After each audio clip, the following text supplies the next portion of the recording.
In mythology, the descent to the underworld is a common motif found in stories of gods, heroes, and mortals.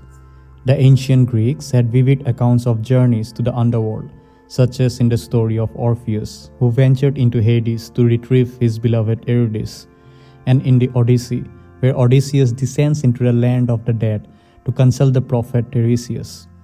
These stories represent a confrontation with death and the unknown, often necessary to acquire wisdom or achieve renewal. Carl Jung described this journey as a nekyia, a term used in classical antiquity for the journey to the underworld. Jung viewed the descent as a necessary exploration of the unconscious, where the individual is forced to confront repressed fears, unintegrated aspects of the self, and the reality of mortality. The underworld symbolizes the darker, more chaotic realms of the psyche, and the journey there is both a trial and an opportunity for psychological and spiritual growth. In Jung's own words, he described his journey into these depths as a terrifying plunge. I let myself drop. Suddenly, it was as though the ground literally gave way beneath my feet and I plunged down into dark depths. His experience, as recorded in his Red Book, reflects how the descent can feel like entering an abyss, but it is this very abyss that contains the possibility of transformation. Psychologically, the descent into the underworld can be seen as a metaphor for the dark night of the soul, a period of intense inner turmoil, loss, or crisis that precedes a rebirth or renewal of consciousness. This journey is an engagement with the internal, often fragmented aspects of the self. In trauma therapy, this process is often mirrored in the descent into the trauma's core, where one must confront the memories, emotions, and beliefs that have been buried deep within the unconscious. As described in Ursula Ward's Trauma and Beyond, trauma itself can be viewed through a mythological lens as a kind of descent, a pulling down into the deepest, darkest parts of one's being.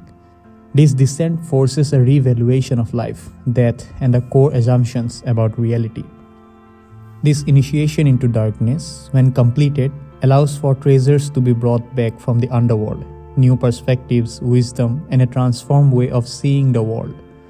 This echoes Jung's view that psychological cries or descents into the unconscious can bring about an enlargement of consciousness despite the pain and suffering involved.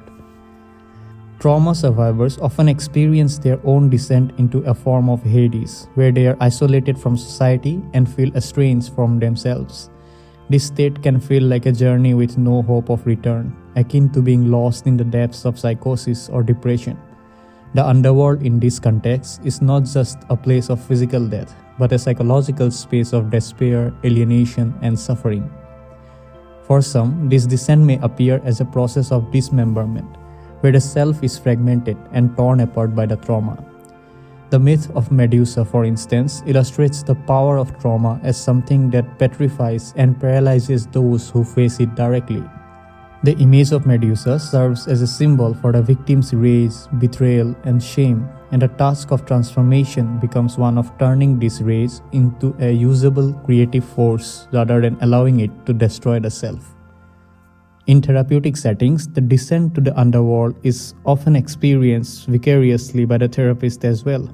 The therapist accompanies the client on their journey into the darkest regions of their psyche, bearing witness to their suffering and helping them navigate through the chaos.